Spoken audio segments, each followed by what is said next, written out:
Why? Human. Think back to the last time you were completely lost in something. A movie, a conversation, a task you loved. You looked up, and somehow 2 hours had disappeared. You have no idea where they went.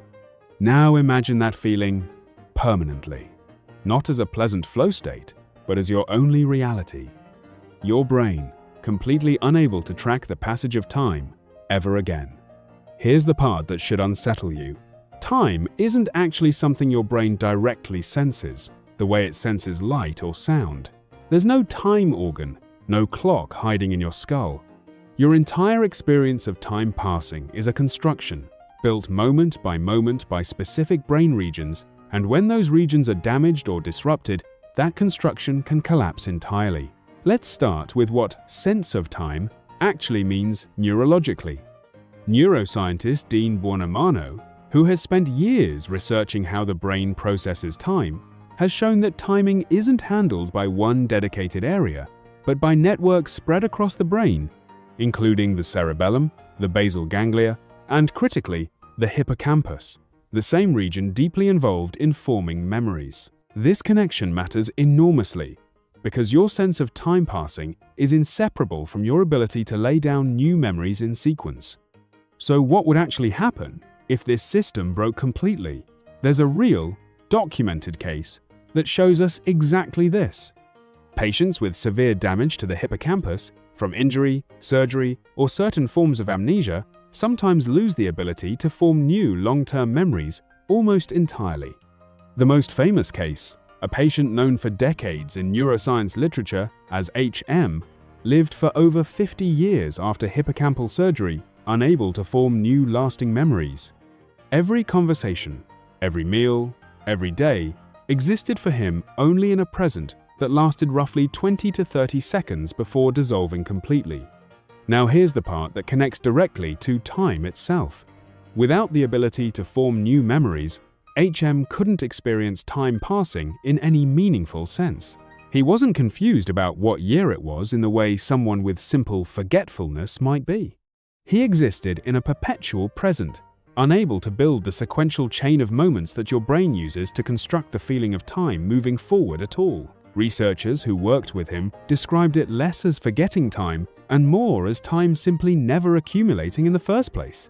If your sense of time vanished completely, you wouldn't just lose track of dates and schedules. You'd lose the basic architecture your identity is built on.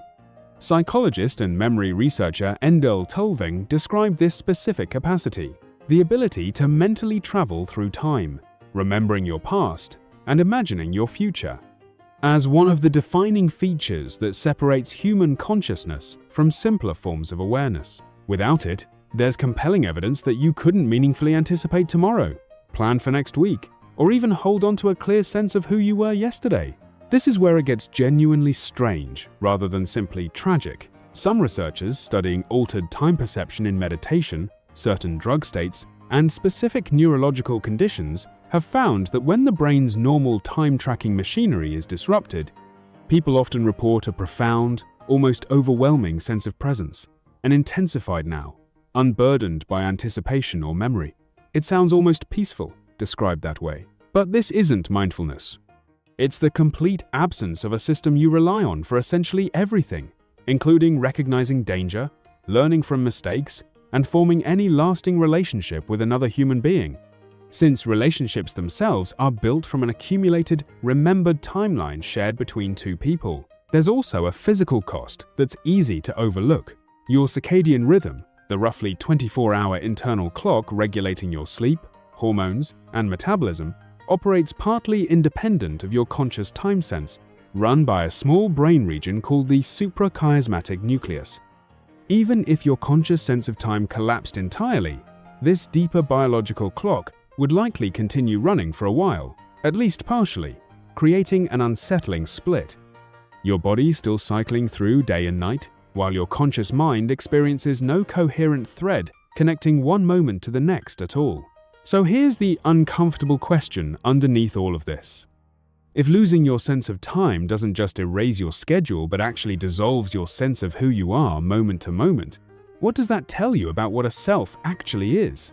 It suggests your identity isn't some fixed, solid thing sitting inside you. It's a story, continuously being written in real time by systems quietly stitching your present moment to your remembered past and your imagined future.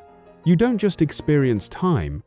In a very real sense, you are made of it, an ongoing narrative your brain builds fresh every single moment, so seamlessly you never even notice the construction happening. You started this imagining 2 lost hours during a good movie. It turns out that same brief blurry gap reveals something enormous.